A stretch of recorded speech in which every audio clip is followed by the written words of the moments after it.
that was a great game of football because it was end-to-end stuff, a bit of a pudding of a pitch. No disrespect to Tunbridge Wells, but they would have felt disappointed to not get something out of it. I think you're being a bit harsh. They hit the post don't get me twice. wrong. No, not mean to get nothing out of it. You know, if you take the first 12 to 15 minutes, we had 4 chances. Should have scored. Yeah. You know, the keeper Jimmy's unfortunately gone off. But prior to that, he's made a great save from Kingy, and it was just that last little bit of quality that was just not happening around the box. But we had them 4 chances that, you know, could have been 2-3 up by then. Yeah. So although you're saying it's a bit harsh, if we'd taken the chances, you know, the game would have been over. And I always felt that once we got one, I thought we'd get 2 or 3 or 4, to be honest. Yeah. But I'm taking nothing away from them. I think they try to play football. I thought they played football better in the first half. After that, once they went 1-0 up, they started launching the ball and going long into, is it Jimmy Carter, the 9 up front. You know, and fair play to him, he was strong, big and winning a lot up there. I thought once they 1-0 up, their football deserted him a little bit. Because the little wide left player in the first half, who Marlon was marking, he was getting quite a bit of the ball, weren't he? And you had to do a lot of tracking back. And I think they let that go when they went 1-0 up. But we're just having this conversation with a couple over there, and we've got a good self-belief about us. We don't panic. Even when we go 1-0 down, we don't change how we play.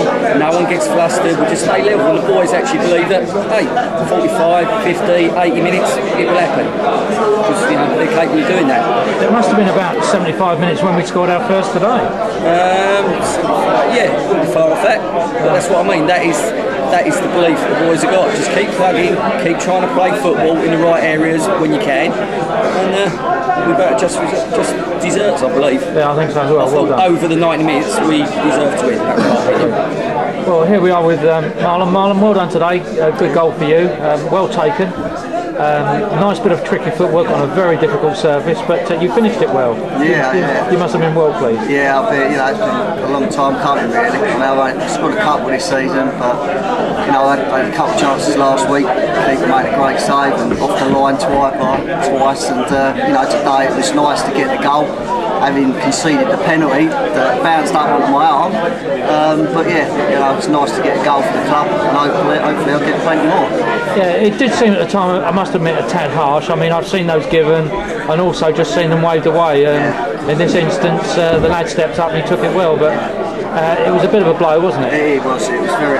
No, I felt a bit gutted, to be quite honest. I thought it was a bit harsh, but at the end of the day, it did bounce up on my arm, so the ref had no decision really but to give the penalty. That's right. And overall, second half, once we got into our stride a bit, you could tell that then we were going to go on and do the business. Oh, without doubt, you know, the football we played, like the last 20-25 minutes, you know, it was all over. And, you know, there was only a matter of time for a chance to come. It did, and we ended up getting 3. So, you know, that was nice for the club. Yeah, it's lovely. Nice to see you boys. The unbeaten run going. Absolutely, too right.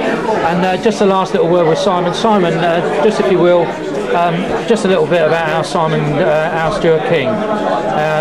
Super little player, never gives up, just keeps going. Yeah, you know, King, he's sat around a bit on the bench, was coming on bits and bobs in the season, got his chance, come on, scored 6 in 3, and then unfortunately got his suspension, which set him back out of the team again. And it's just a case of, you know, Kingy's got the don't want to be on the bench.